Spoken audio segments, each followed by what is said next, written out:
You can either have success or revenge, but you can't have both. Success is letting it go. When you're talking about a world of competition, it created this excuse for your rage. And I vowed that I was going to get every person who ever doubted me, who ever insulted me, ever made me feel slightly uncomfortable, I was going to get you back. And I was going to show you. But I was that focused. I was like, man, I'm here. I could show them. I could be beyond. A lot of your thoughts are not yours. You know, it's like an auxiliary cord, and people plug in to your stuff. You pick up things and you're like, why am I not thinking that? And your thoughts determine your feelings, and your emotions determine your actions. And so if someone can get into your thoughts, they can change the way you feel. And in a very competitive world, people tell you you're broken. But what I learned is that you're not broken. You're just not finished. Because nothing's broken, just things don't fit. And you pull it all and you put it back together the right way, and you can rebuild yourself. But the problem is, it's not anybody else's job to assemble you. You got to assemble yourself. And when we talk about rage, what we're talking about is an attempt to control things you can't control. You can't love someone and control them at the same time. And I had no control. And growing up with an alcoholic father, one of my earliest memories is him knocking my mother out. And I was like, got it, man. You run the world right now. Until I do. I was obsessed with muscle, even as a little kid. A lot of my desire to be strong was because I knew one day I may have to kill my father. He was unending, never bending, just constant intimidation. And I had a desire to get strong. I knew I had to one day would have to protect my mom, protect my family. I started living my life like I was in a revenge movie. I was exhausted. It would be the end of me. I would do this stuff where I would go work out, and then I would work out until I couldn't move.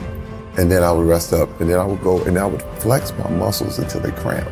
It was sadistic. It was masochistic. Yeah. But I said, no one.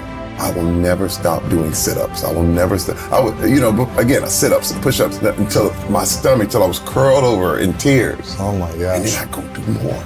Because I said, no one's going to beat me. Because you have to know who you are. You have to share who you are.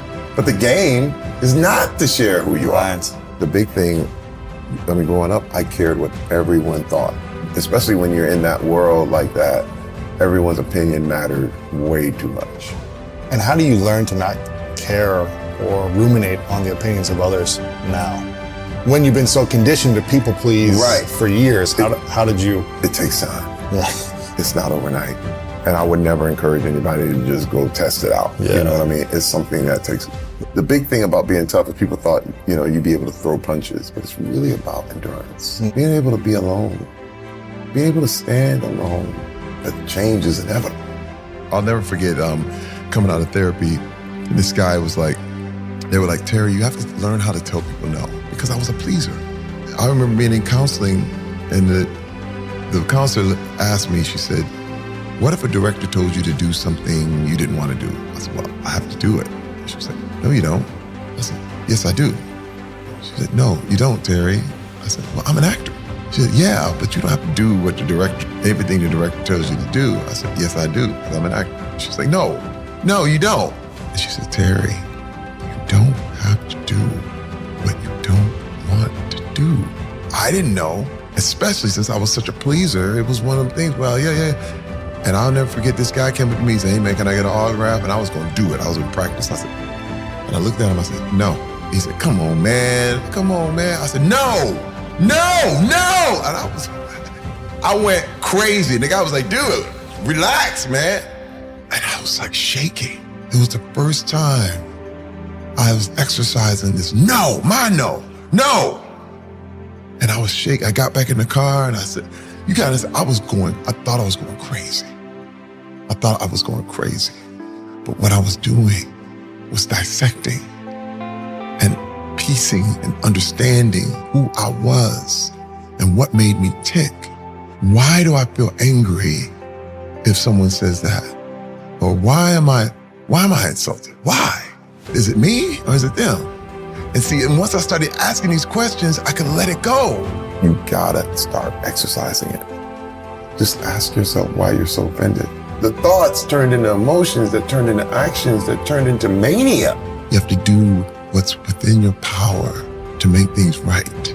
Remember, you were out of control before. Anything can make you go off. This is responsibility. Mm-hmm. You have an ability to respond differently. You have that now.